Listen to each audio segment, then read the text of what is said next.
And welcome to the podium the chairperson for tonight, former Deputy Minister of Foreign Affairs, Aziz Pahad, to introduce our guest speaker, as well as just making some introductory remarks. Aziz, the floor is yours, and most welcome.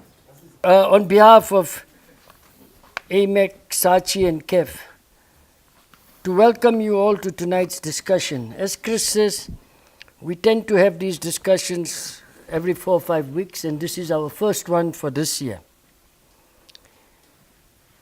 Many of you who have followed American foreign policy will recall the neo-conservative project, the Project for the New American Century, which was founded in 1997. In its founding statements of principles, amongst other imperialist and materialistic perspectives, it arrogantly states, I quote, "As the 20th century draws to a close, the US stands as the world's most preeminent power. Having led the West to victory in the Cold War, does the United States have the resolve to shape a new century favorable to America's values and interests?" It goes on to say, America has a vital role in maintaining peace and security in Europe, Asia, and the Middle East, who had not yet featured at that time. The history of the 20th century should have taught us that it is important to shape circumstances before crises emerge and to meet threats before they become dire. It should have taught us to embrace the course of American leadership, preserving peace, unquote. Now, most of you who are students know that what the neocons were proclaiming then and what unfortunately became the Bible of the right wing, represented by the most elite neocons, is not a new statement of fact. Since 1948, US foreign policy has been based on its interpretation of US exceptionalism. This has resulted in US military presence in many countries, the invasion of many countries, the destabilization of many countries, and countless regime changes in the name of, quote, protecting American interests, values, and preserving peace and stability throughout the world. After the 9/11 military attacks against US targets, the militarization of diplomacy and the disdain for negotiated solutions was more aggressively entrenched in the foreign policy, security, and military doctrines of the US and NATO. The US National Security Doctrine of 2001 gave a clear indication of what was to come. I quote, "The US will use its political, economic, and military hegemony to act against any terrorist organization, against any state that harbors a terrorist organization, and against any individuals that they declare to be a terrorist organization," unquote. And of course, they would determine who is a terrorist organization, which is a country that harbors a terrorist organization. Shortly after that, President Bush, speaking at a military gathering, said, and again I quote, "The US must be prepared to wage a war on terror against as many as 60 countries. Americans must be ready to launch preventative action internationally." One would have thought that that was the neocons' perspectives on foreign policy. It is my view that that reflected what has been consistent US administration policies, but reflected and manifested in different ways. Indeed, the US national security strategy of 215 states, we must recognize that any successful strategy to ensure the security of the American people and advance our national security interests must begin with the undeniable truth: America must lead. As Americans, we will always have our differences, but what unites us is the national consensus that American global leadership remains indispensable. We embrace our exceptional role and responsibilities at a time when our unique contributions are needed most, unquote. Now we know that these policies have resulted in the destruction of many countries. Thousands have been killed, millions are facing a humanitarian catastrophe, and millions have become refugees. On the other hand, those who scream democracy, good governance, and human rights support despotic governments, dictatorships, and monarchies.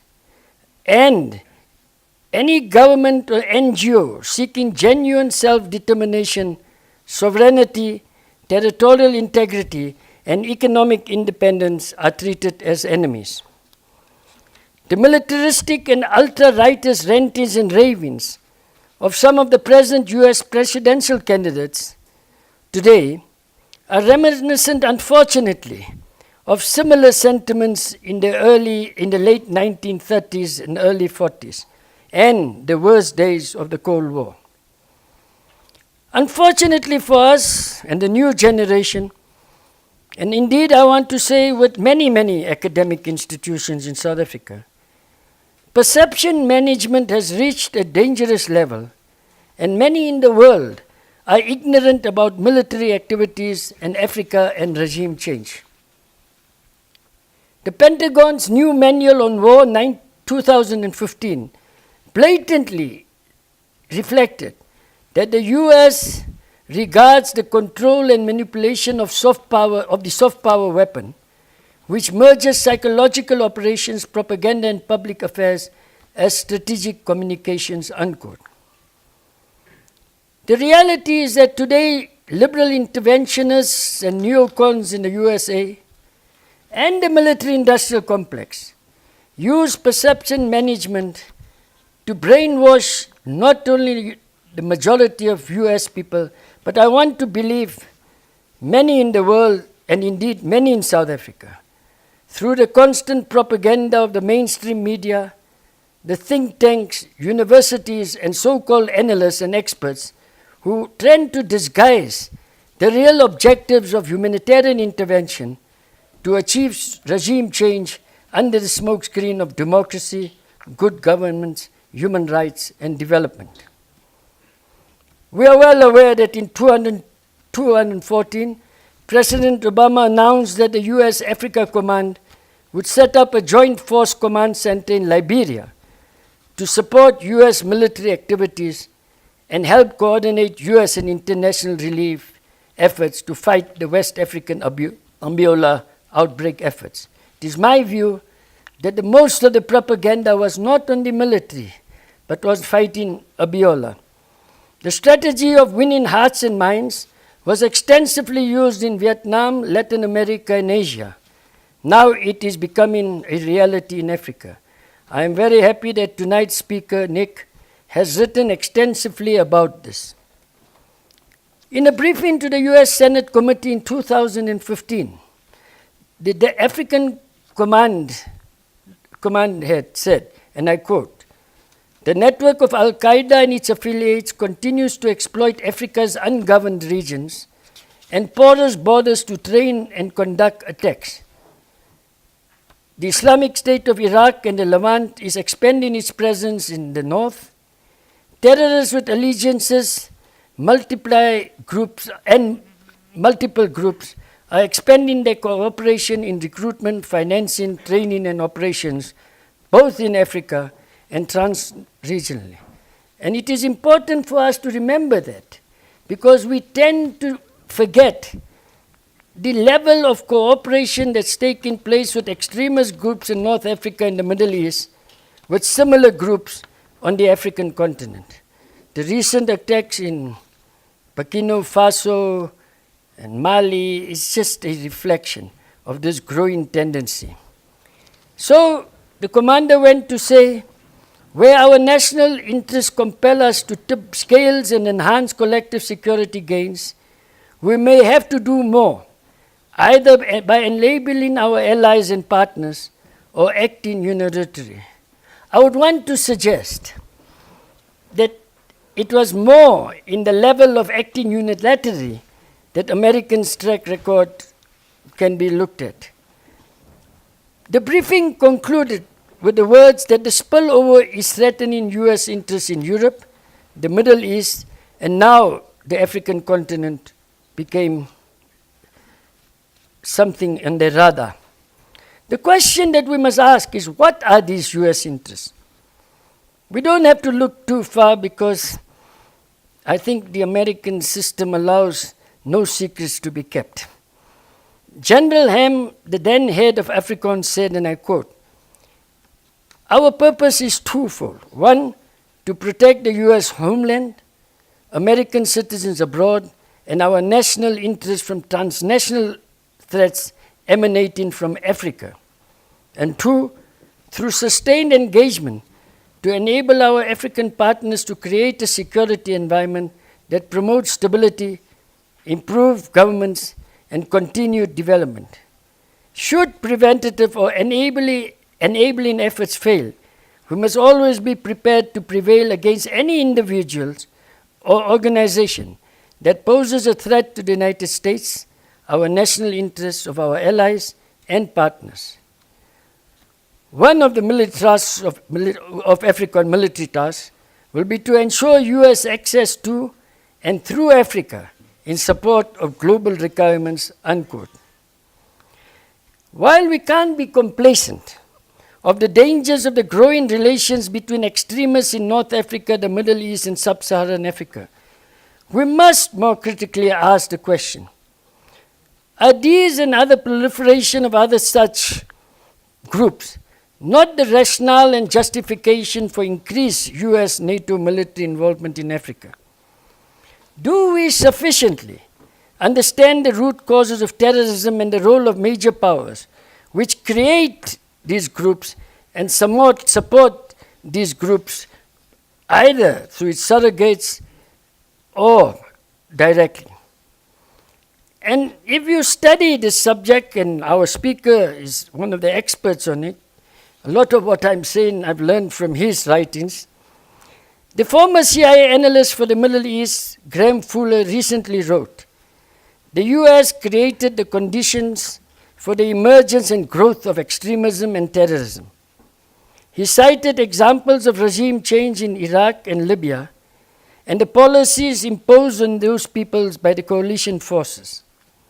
There are many reports that you should become acquainted with, including from high-level intelligence officials, which warned that regime change in Iraq and Libya and efforts of regime change in Syria was creating fertile conditions for ISIL and other such groups. Unfortunately, the political elite and the political leadership and the military-industrial complex leadership ignored these warnings. And suddenly, we were exposed to a new concept, so-called moderate terrorists or moderate opposition, a concept I have never understood and I don't even begin to think I will understand. So it is our privilege that tonight we are very fortunate to have as a speaker a renowned journalist and author, Nick Turse, who has written extensively on foreign military presence in Africa. Indeed, he has written about this issue on more than just Africa. In November 2014, he wrote, I quote, "In the shadows of what was once called the Dark Continent, a scramble has come and gone. If you heard nothing about it, that was by design. But look hard enough, you will find the fruits of that efforts, a network of bases, compounds, and other sites whose sum total exceeds the number of the nations on the continent. The US has built an extensive archipelago of African outposts, transforming the continent into a laboratory for a new kind of war." I believe that Nick was putting a challenge to academics and these many think tanks that we have in South Africa, and joining to us who are still in government, that we have to wake up to certain realities that is taking place internationally in the Middle East and how it impacts on us.